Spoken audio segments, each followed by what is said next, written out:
Con la obra artística El rapto del pintor francés Paul Cézanne del año 1867, damos comienzo al tema El perfil del violador.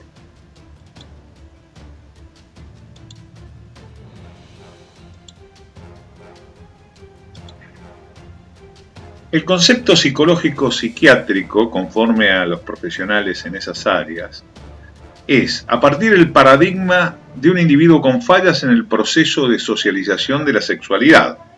El acto de violación es una conducta aprendida consecuente con una concepción errónea de la relación sexual y de la división de roles.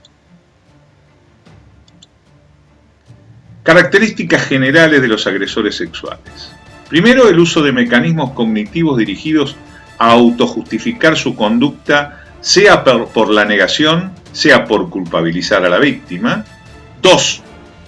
Capacidad de empatía muy limitada, esta capacidad que tiene el ser humano para conectarse a otra persona y responder adecuadamente a las necesidades del otro. 3. Presentar un aparente buen ajuste al entorno. 4. Poseer buena imagen en su medio. Y 5. En su mayoría son individuos de buena inteligencia. Según el profesor Vicente Garrido, los que dentro de las variedades de agresores sexuales tenemos los que solo presentan este tipo de conducta desviada, esto es que solamente cometen este tipo de delitos o esta forma de transgresión al orden jurídico, y los que tienen una conducta delictiva amplia, y la violación o la agresión sexual es un acto más de ese estilo de vida antisocial.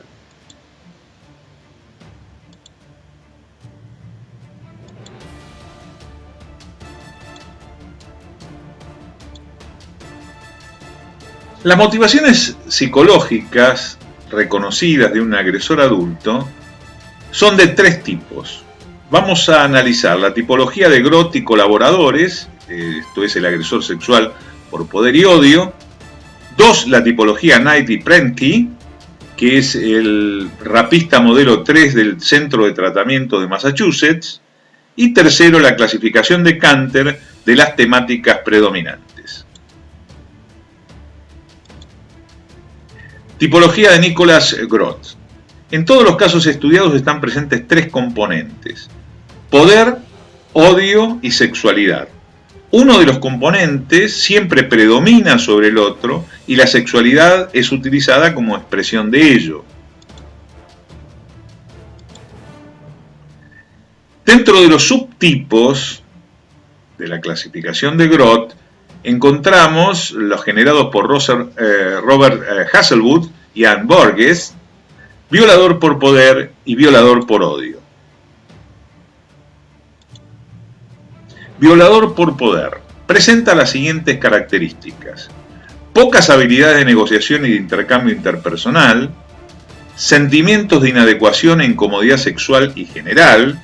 La sexualidad se transforma en una forma de expresión personal, centro de la autoimagen y autoestima del individuo.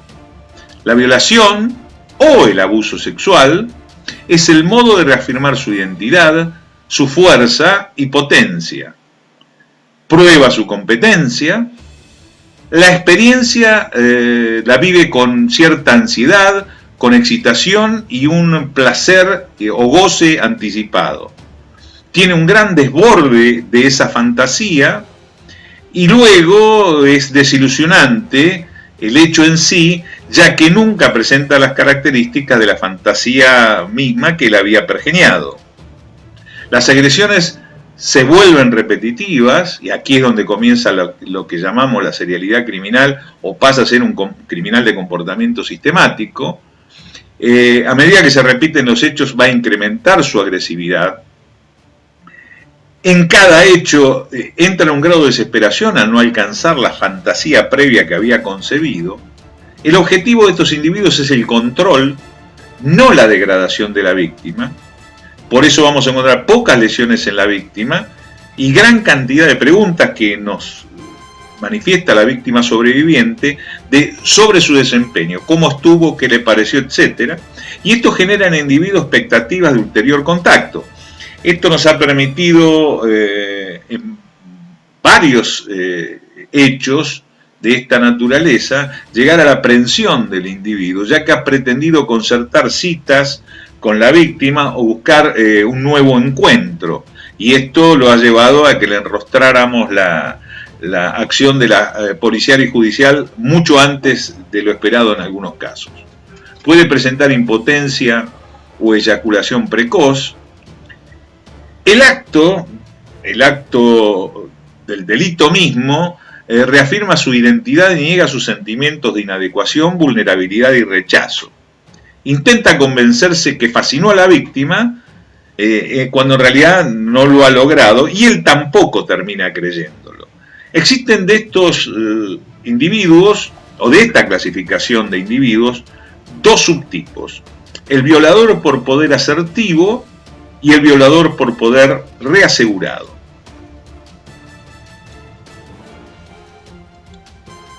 Violador por poder asertivo, lo que llamamos con seguridad y fuerza. La violación es igual a habilidad y dominio. Se siente con derecho a tomar a las mujeres por ser el hombre, o sea, por considerarse de alguna manera un individuo con cierta superioridad sobre ellas. La violación es una forma de mantener a su mujer interior en línea. O sea, estos individuos presentan severas o severísimas fallas en cuanto a su identidad sexual. Violador por poder reasegurado, la segunda clasificación. Viola para resolver dudas relacionadas a su masculinidad. Dispondrá de una mujer en posición controlada y desvalida. Se asegura de este modo el no rechazo, que es algo que él siempre tiene en expectativa. Reafirma de este modo su potencia y fuerza sexual. Y tiene en general ausencia de remordimiento por el crimen cometido. Violador por odio. Este individuo expresa ira, desprecio y odio por la víctima. Numerosas agresiones corporales y actos degradatorios. Utiliza más fuerza que la necesaria para el sometimiento. Busca desquitarse de rechazos previos en su historia. El sexo es un arma y la violación es el medio. Ve lo femenino como objeto desagradable. Vivencia degradante el acto coital. No ve en el mismo satisfacción más allá de la denigración que le genera a su víctima. Tienden a ser episódicas o esporádicas sus actividades criminales. La ira hacia la madre es desplazada hacia lo femenino. Existen de esta variedad de violadores dos subtipos: violador por odio-castigo y violador por odio-excitación. Violador por odio-castigo. Comete la violación como expresión de hostilidad e ira. Su motivación es la venganza. Su meta la degradación y humillación de la víctima. Llega a ser brutal. Ataca por sorpresa. Usa lenguaje abusivo. Desgarra. Rompe prendas y lesiona a la víctima. Esto lo vamos a evidenciar tanto en la víctima sobreviviente como lamentablemente muchas veces en el cadáver. Violador por odio, excitación. Es algolácnico, o sea, la recepción del dolor o el ejercerlo sobre otros es lo que persigue. Tiene un claro sadismo, tortura a la víctima física y psicológicamente, y lo erotizado es la agresión, no el hecho de la actividad sexual con o sin penetración. Estos individuos pueden llegar al crimen sádico.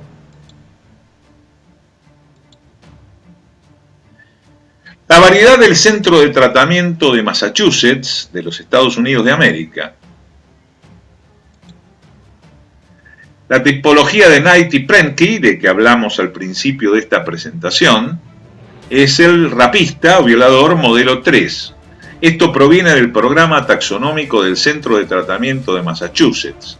surge como consecuencia de la heterogeneidad de los agresores sexuales. Esto tratamos de dejarlo bien claro porque cuando se habla de agresores sexuales o violadores, se piensa en un universo de un solo tipo de individuos, de una población perteneciente a un único comportamiento o a una única motivación. Esto es absolutamente inexacto. Procura perfiles útiles para la búsqueda de violadores potenciales y generar líneas investigativas criminológicas y tiene un fin a la vez que preventivo, asistencial en el tratamiento intrapenitenciario de los agresores sexuales. Existen en el Centro de Tratamiento de Massachusetts 3 categorías o clasificaciones, lo que se llama el violador oportunista, el violador enojado, el violador por preocupación sexual y el violador vengativo.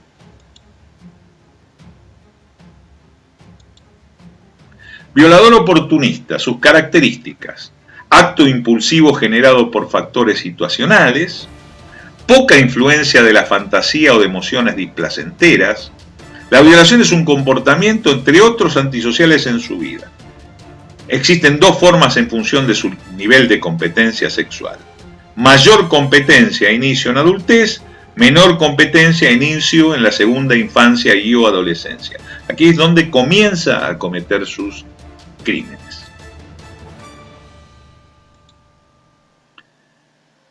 Su motivación primaria es una ira global e indiferenciada que invade todas las áreas de su vida.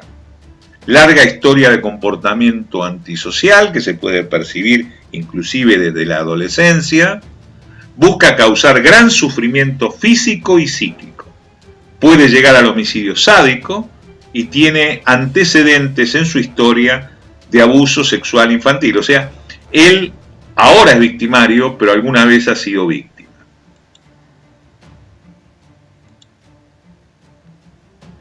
Violador por preocupación sexual, características: individuo con una preocupación sexual permanente, la agresión puede o no estar sexualizada, o sea, podemos no tener evidencia de las lesionologías típicas del delito contra la integridad sexual, esto es lesiones genitales, paragenitales y extragenitales, admite las variantes de sádico y de no sádico. En el sádico existe una distorsión entre lo sexual y lo agresivo. Se subdivide a su vez en los tipos manifiesto y encubierto, según pasen a la acción o solo queden en fantasías compensatorias, que obviamente no vamos a evidenciar en la comisión de delitos de los que investigamos cotidianamente. En la variante del no sádico, la motivación son sus sentimientos de inadecuación e inferioridad sexual. Puede tener alta o baja competencia social, o sea, lo podemos encontrar a este individuo en cualquier estrato.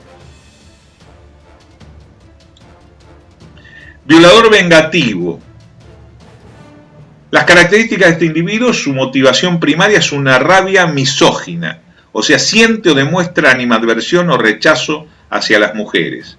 El odio es exclusivo hacia las mujeres. Busca causar daño, degradación y humillación.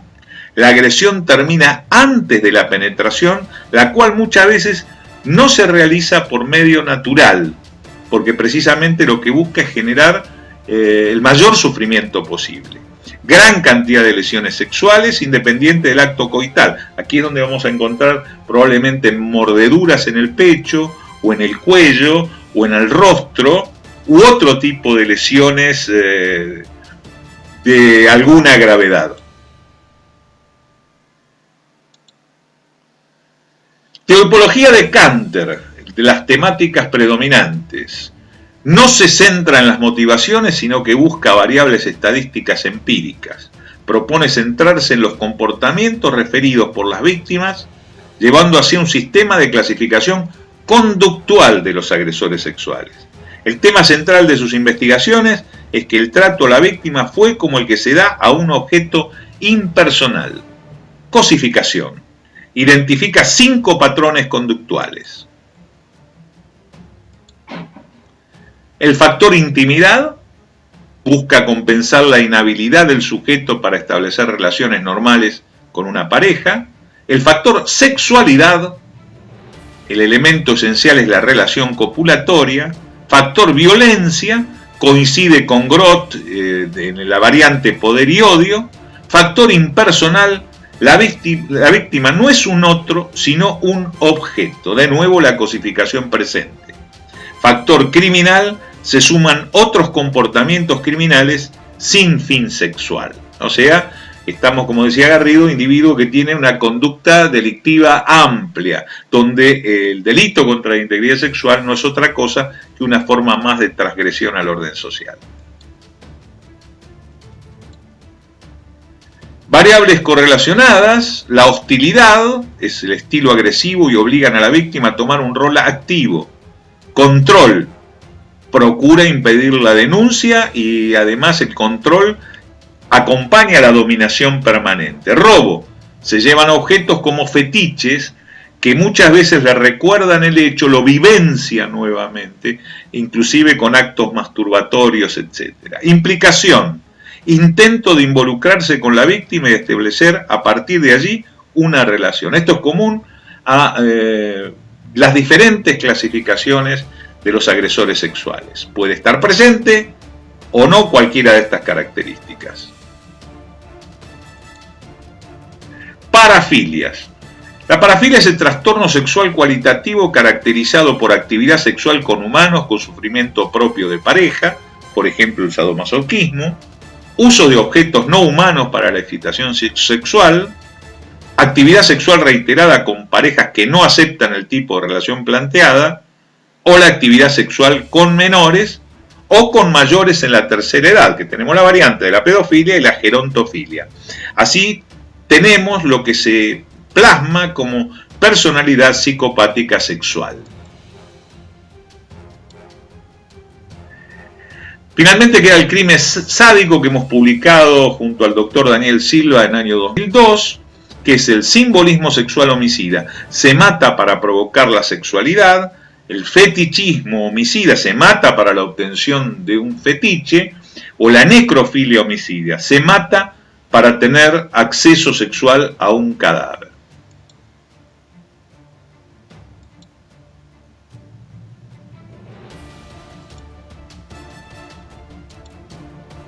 Agresores sexuales.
Pero finalmente, no nos olvidemos de la víctima.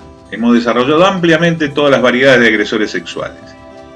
Pero recordemos siempre a la víctima, que es el sujeto más desvalido, el sujeto sufriente en esta ecuación llamada víctima-victimario.